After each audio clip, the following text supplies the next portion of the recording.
Yep.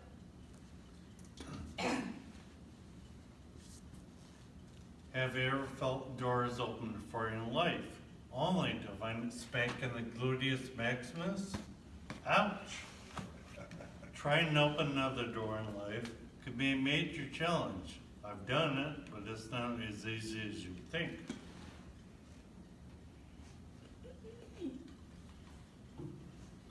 After high school, I was working on my career as a butcher at the NW.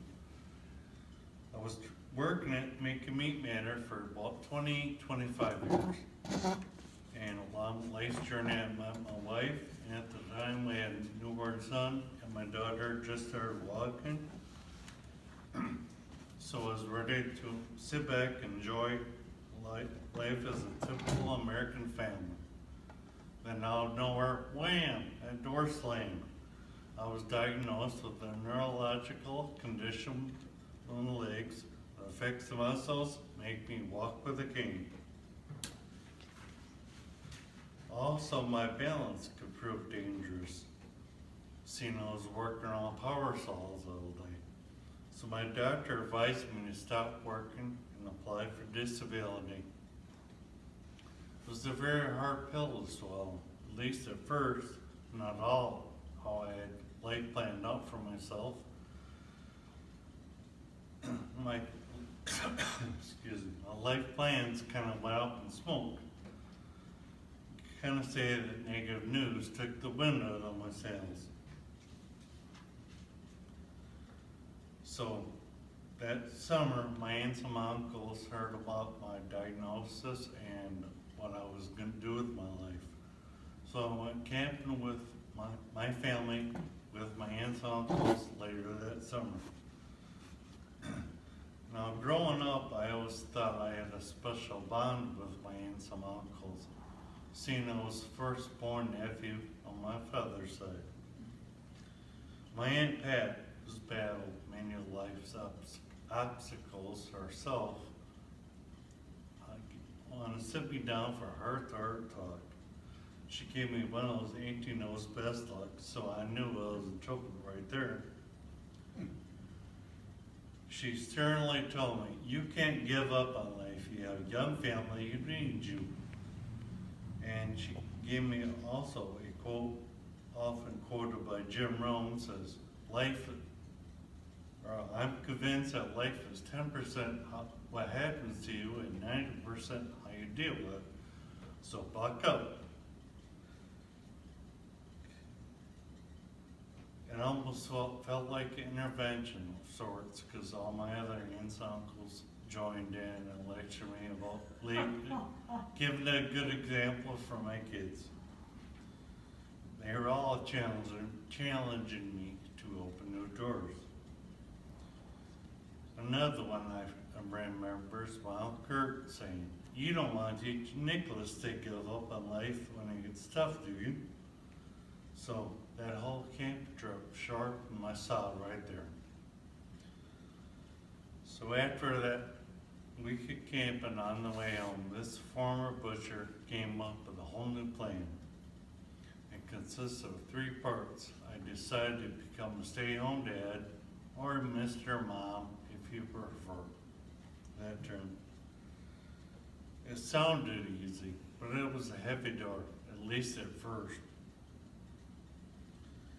Watching my kids was rather easy. I took on the responsibility when I found out my wife was pregnant. But I also learned how to be a housekeeper and a cook also. I learned by observing my parents over the years how to do various chores. But seeing something done and doing it yourself are 2 totally different things. So with that being said, washing clothes was a little hard to catch on at first. But I had various people warning me as I was growing up. If you put all the colors together in warm water, you get the dark colors and light colors mixing together and making a huge mess. So with various people warning me about that, I didn't turn my underwear all pink like you would think. cooking, on the other hand, became a little bit easier. My dad was a very good cook because he helped my grandmother sharing the meal preparation for his family when he was younger. So in a way, you could say cooking was in my DNA. With my kids' busy schedule or active schedule, and mine and my wife's busy schedule, I'm always looking for ways to make an easy, quick meal that's also inexpensive. Because let's face it, McDonald's every night could bust a budget right there. I gotta admit, I learned a lot from observing my parents in the kitchen. I even learned to make an awesome lasagna. But shh, don't tell my mother it's better than hers. I learned to make good food for two main reasons. I didn't want to take my family to see mom and dad every couple of days just to get a good meal. And two, I didn't want my kids saying, hot dogs again, Dad?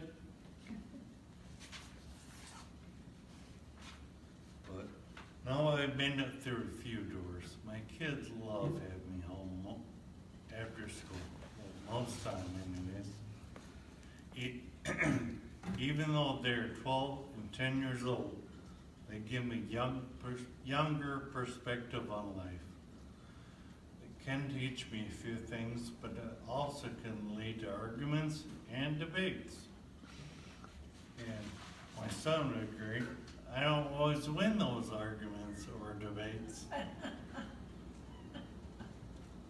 After I got started in my new routine, I didn't know what I was going to do with all my free time. So I started volunteering at my kids' elementary school. I want to teach kids by example. Just because you're disabled doesn't mean you can't do something else to give back to society. Because it's been often said by Mary Lou Retton, the famous gymnast at the Olympics, the only disability we have is in our mind.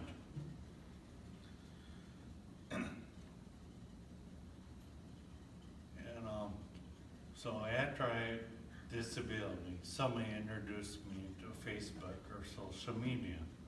And I've been using social media to spread my positivity out there. I've been posting pictures and or sayings. And I almost felt like God was working through me, gave me an idea and would go into my hand to the keyboard or my phone.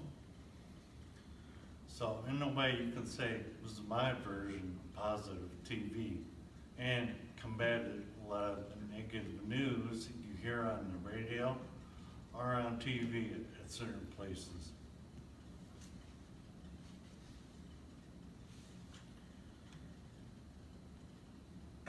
Along with being home, when I started to volunteer at my kids' elementary school, the kids' reactions were priceless. You could read their thoughts like cartoon characters had the bubbles above their heads. Kind of like, whoa, Dad's here. You don't see that. Because they're so used to seeing moms and grandmas. But to see a dad kind of totally blew their mind.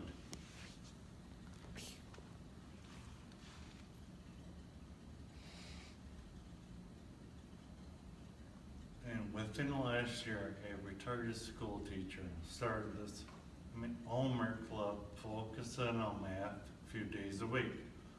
So myself, being good in math way back in the day, I decided to help out. I did it for two reasons, mainly. One, to see how to help my kids at home, and two, to give back to the school system that did so much for me growing up.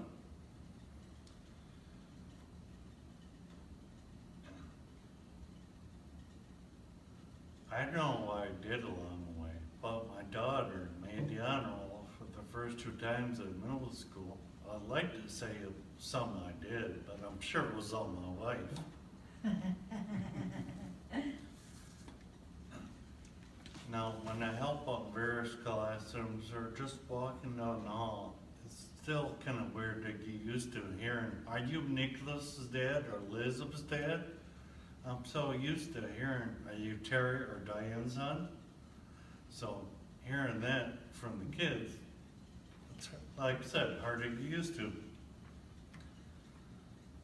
So, ladies and gentlemen, if one door closes in life, please try to open another one. You'd be amazed at how refreshing it is to look through another door. I've given you a few examples of what I've done, but I'm living proof that a smack in the gluteus maximus can open up a whole new world, because if I can do it, you surely can too.